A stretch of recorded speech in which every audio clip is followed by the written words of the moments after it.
Well, hey everybody. It's me, Carpo.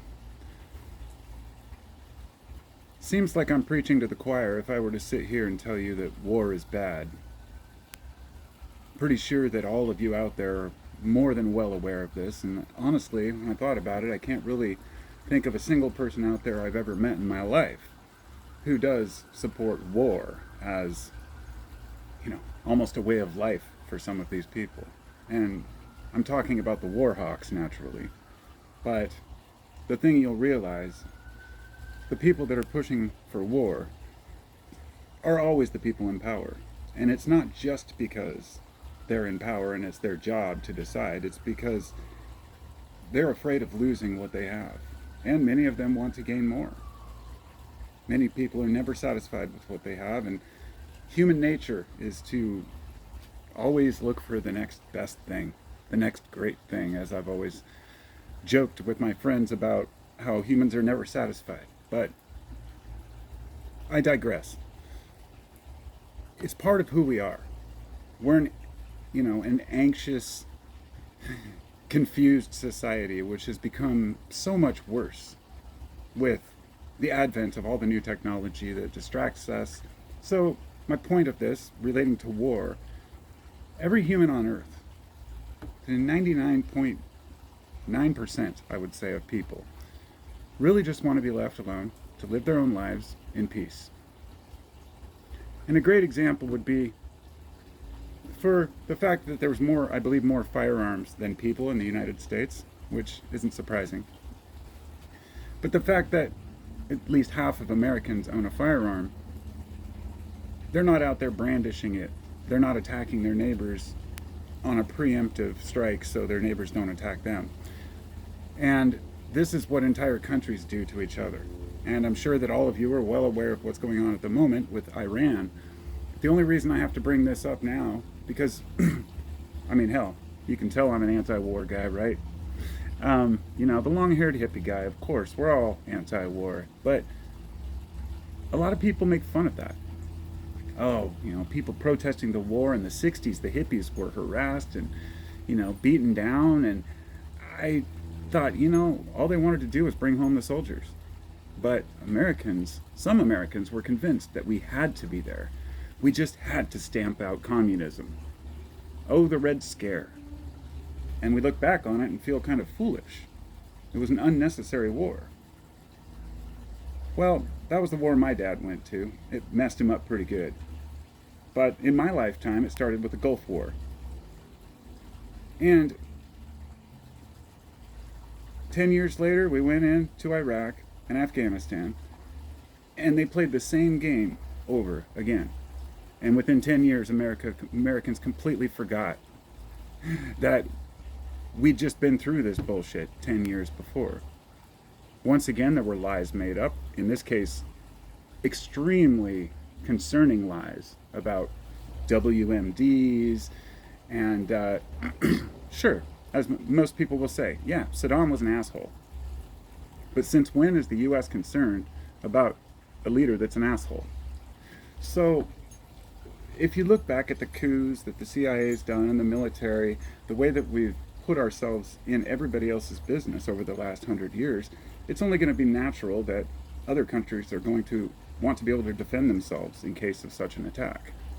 And supposedly, as the other day, I would like to say, for those who think that Iran is an actual threat, I've been following Iran for quite a while, as far as, not the country itself, as far as just knowing in the back of my mind it's coming. That this war is coming, this war is coming. And I don't talk about wars because there's so much shit going on and I don't want to fill my head with that crap. But I feel this is one that I really have to pay attention to. And so Israel doing a preemptive strike on Iran was a huge mistake, which I know many people in the West don't realize this, but this could lead to the complete annihilation of the entire state of Israel. And you might not think that's possible, but for anybody who thinks Iran is, just starting out, they're one of the oldest cultures on earth. They have tens of thousands, from what I understand, tens of thousands of missiles. They aren't messing around. They've been wanting to protect themselves against this kind of shit for a long time. However, For anyone out there who says they're building a nuke, I would like to say the only country that's ever used a nuke on anyone else was us. And any country that wants a nuke is most likely a deterrent. Nobody, very few people, are crazy enough to actually build and detonate nukes and destroy the world, which is why it hasn't happened yet. Doesn't mean it won't happen, but the fact is I'm much more likely to believe that a belligerent Western power or a country like Israel would be the first ones to use a nuke, because they have the most power to protect and are afraid of losing it. Now, after the 9/11 issue and we went into Iraq and we spent 20 years out there in Afghanistan, I thought, it's only a matter of time until we're back in the Middle East doing something else. And of course, I know on the sidelines we've been in Yemen. I mean, the U.S. has been doing shit behind the scenes over there forever. So the current deployment of troops, it doesn't surprise me.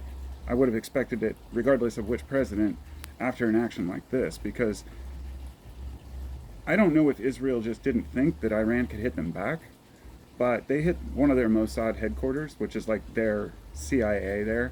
It's some of the best intelligence gathering in the world, and Iran was able to strike that particular building.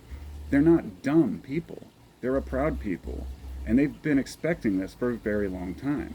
So I think the only solution to the problem is to completely, abolish war in the first place, but you can't do that. Nobody is willing to stop fighting as long as there's fear that either, part of it is something to be gained, but the other side of it is a fear of losing. And the only way to get the American population on the side of the war is to convince them that they will either be gaining something or losing something if they don't.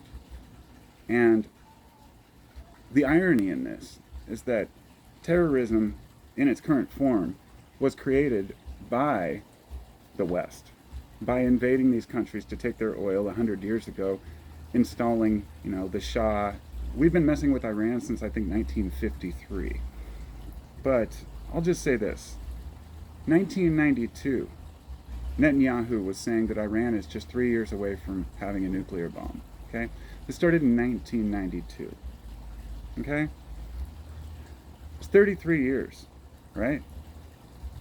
That they've been 3 years or months away from a nuke. Well, U.S. spies and military experts have all weighed in on this and said Iran did not want a nuke, and they were not building a nuke. They may have had some enriched uranium, but the point being that they wanted to pursue their own nuclear interests, which they have every right to do, but they weren't, as far as we know, building any kind of bomb. And I'm sure that they will make it look like they were, but I would say attacking news agencies and assassinating leaders isn't the best way to go about diplomacy. As the U.S. said, we're going to have talks about this on Sunday, and then behind the scenes allowed Iran to relax a little bit and then Israel to strike him. Well, I would say that's a pretty low-down trick.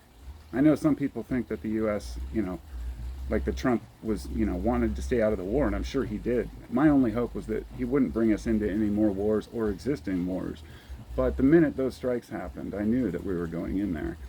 And so I guess this is just my way of kind of vocalizing my distaste for the fact that my country is involving itself in basically a suicidal mission for a belligerent country that claims to be the victim. And over the past year and a half, I wanted to talk about Israel so much, so many times, but I just let it go. Say, look, people will figure this out in time. Because there was a time when any discussion about Israel being a problem was met with scorn. You must be a Hamas supporter. It's ludicrous, the arguments they have. But I think that the West is finally seeing Israel for what it is. They've realized that most Congress members have their own AIPAC agent. That's basically Israel and the U.S. are like, we do their bidding and give them what they need, and they tell us what to say and how to promote them on the news channels. Netanyahu's been going crazy on Western channels trying to convince the world to come join him in this war now. Like, here's a guy who's completely screwed over his own people and convinced them that it's the right thing to do. But the minute the missiles hit their neighborhood, the media is there to cover oh, this is horrible, 5 civilians died in Israel. Meanwhile, on that same news station, they're not reporting that they just shot and killed 80 people that were going to get aid yesterday, and I believe it was 52 the day before. They've killed hundreds of people just shooting indiscriminately into crowds of unarmed people who are trying to get food because there's a blockade on Gaza and they're starving. I find this to be absolutely abhorrent and disgusting, and there's no place for it in this world. Anybody who thinks that starvation should be a good method of punishing a people for what Hamas did is ludicrous. There's over 2 million people, or were, on the Gaza Strip. Israel has made it very clear that they want them gone for a very long time. Within their own government papers, they every year do what they call, every couple of years, they do what they call mowing the lawn. That's their term for thinning the population of Gaza. They also restrict their diets, only give a certain amount of calories per person. They have all of their, routes blocked. They can't use the ocean. It's a disgusting mess, and naturally any group would rebel against that. So I just like to leave people with the thought that I know in the West we're always told that Muslims just want to kill Christians or want to destroy Israel.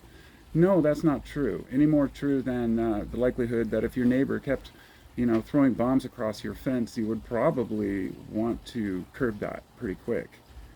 And if Israel has the right to defend itself, which they do, then every other country in the world does as well. So I'm glad people are waking up to this and finally seeing it for what it is. I think that this is going to divide the MAGA crowd severely. A lot of the big top supporters of the Trump administration are ones that are coming out now and saying, what are you doing? You cannot send troops over here. But I'm not surprised in the least. And I think either president would have done it. That was my point. And it's kind of gross to me. And when I look at it, I think the only redeeming quality that I'd hoped, and this is somebody pointed this out, is that the only hope was that usually if there's nothing to gain, if there's no deal to be made, Trump's not interested. And, if you can make a deal and give him something that he wants, then, he's on your side. Israel has nothing to give. We give them everything. I mean, they have nothing to give. And I read this morning that a lot of Netanyahu got into a shouting match with one of the cabinet members in the U.S. here this morning, or yesterday, because he was saying, the U.S. guy was saying he wants to bring home our U.S. citizens in Israel. And Netanyahu was saying, no, we're closing the airports and nobody's allowed to leave.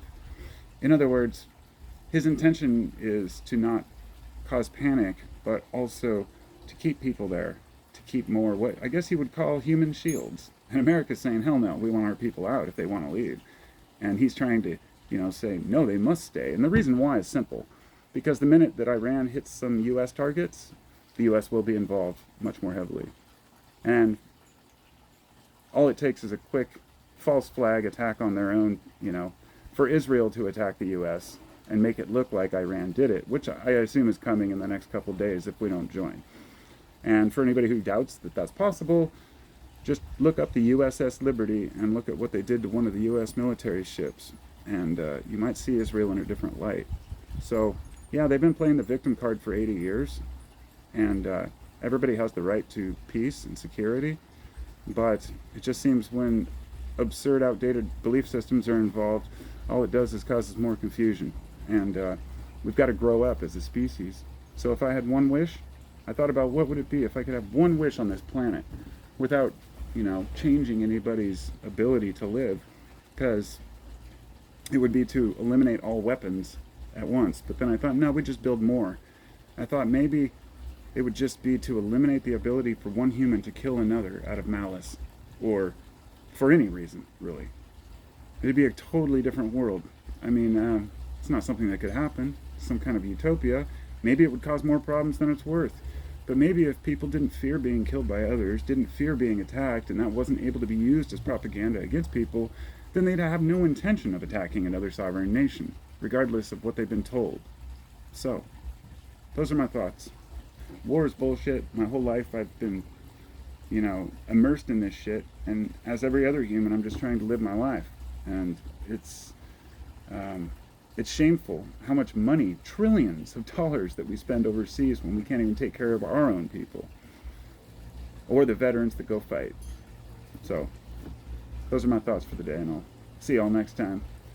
I'm going to try to not pay attention, but I feel like I can't help but immerse myself in what's going on because, knowledge is power, but sometimes it can also overwhelm you. So I try to keep it to a minimum.